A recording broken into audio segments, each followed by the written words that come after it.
I'm not easily shaken. I've worked late shifts. I've walked home alone in the dark more times than I can count. I've even had a man try to rob me once, and I handled it better than most would have. So no, fear doesn't usually get to me. Or at least, it didn't until last November. That rainy night changed everything. It left me with scars no one can see. And to this day, I still wake up in the middle of the night, straining to hear footsteps that I pray aren't real. Because I know now, what hides in the dark isn't always a ghost. Sometimes it's worse. Sometimes it's a person. This all happened in a little rental house I lived in alone, just outside of a small town in rural Pennsylvania. The kind of town where the roads are cracked, the neighbors keep to themselves, and the only places open past 10 p.m. are the gas station and the diner I worked at. I'd been living there for about 7 months. It was quiet, cheap, and exactly what I thought I wanted after leaving a noisy apartment in the city. That night started like any other. It was a Thursday. I remember that clearly because I just finished my third back-to-back closing shift at the diner.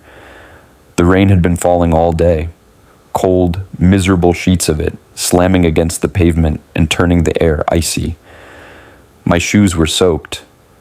My phone was down to 12% by the time I left work, and I didn't even bother plugging it in during the drive home. I was too tired to care. When I pulled into my driveway a little after midnight, the rain was coming down in thick, sideways sheets. The kind of rain that drowns out all other sound.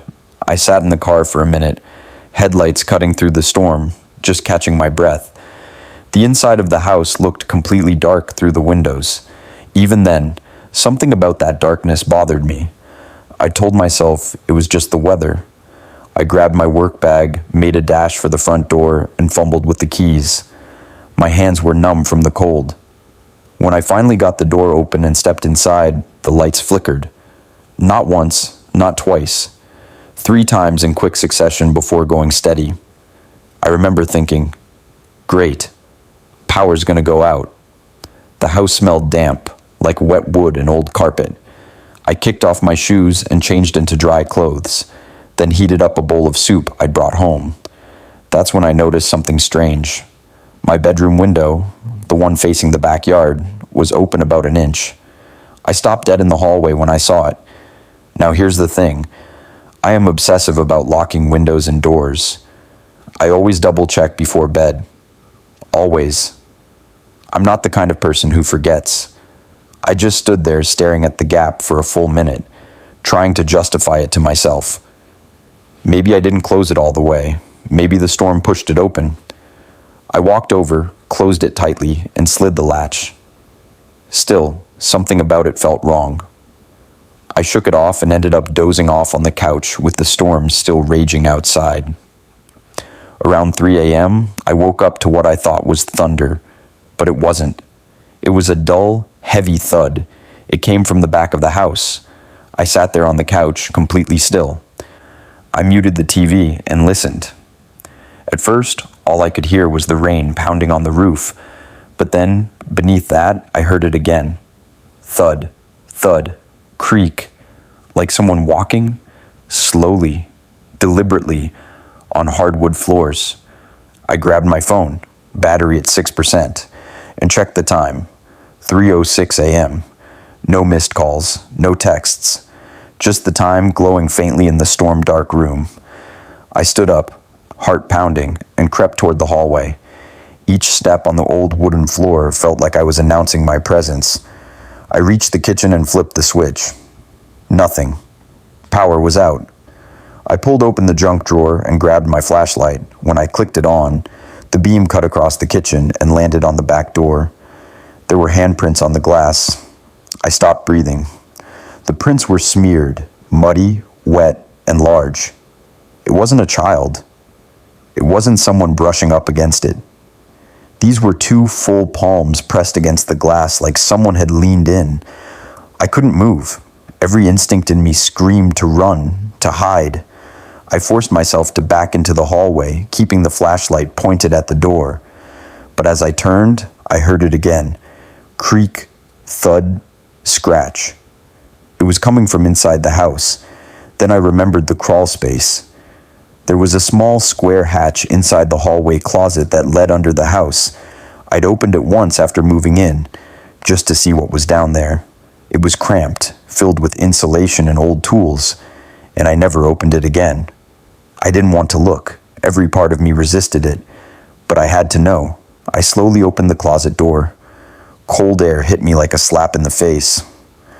The hatch was open, just a crack, just enough to see darkness underneath. I knelt down and shined the flashlight into the gap. At first, all I saw was dust and wood.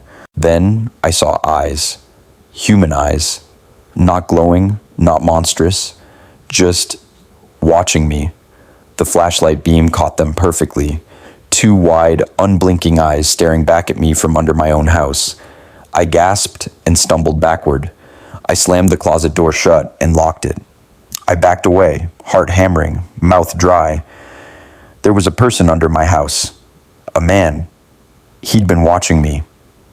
I ran to the living room and grabbed the chair, wedging it under the doorknob. I called 911. My phone showed 1% battery. 911, what's your emergency? There's someone in my house, I whispered.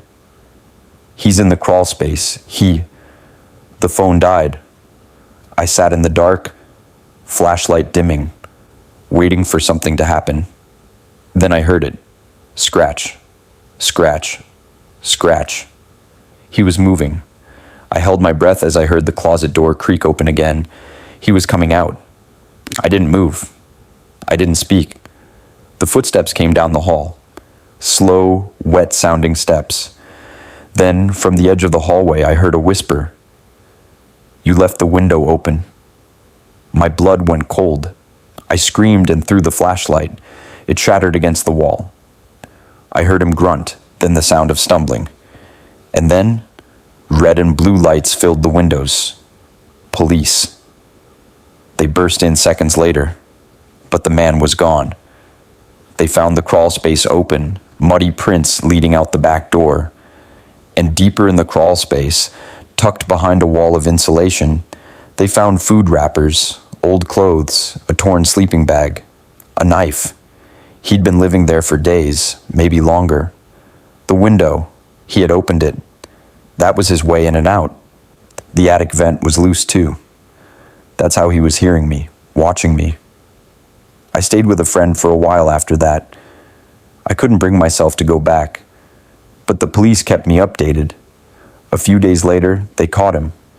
Turns out, he was a drifter. No ID, had been arrested once before in Maryland for breaking into a woman's home and hiding in her attic. They said he liked small towns, quiet places. He called himself the Quiet Man. That's all he said when they arrested him. Just, I'm the Quiet Man. He's in a mental hospital now. They deemed him unfit to stand trial. I moved out of that house and haven't lived alone since. Even now, when it rains, I double-check every window and every lock. I don't own a crawl space anymore. I never will. Because now I know, sometimes what creeps into your home isn't supernatural. Sometimes it's just a man, waiting, listening, smiling from the dark.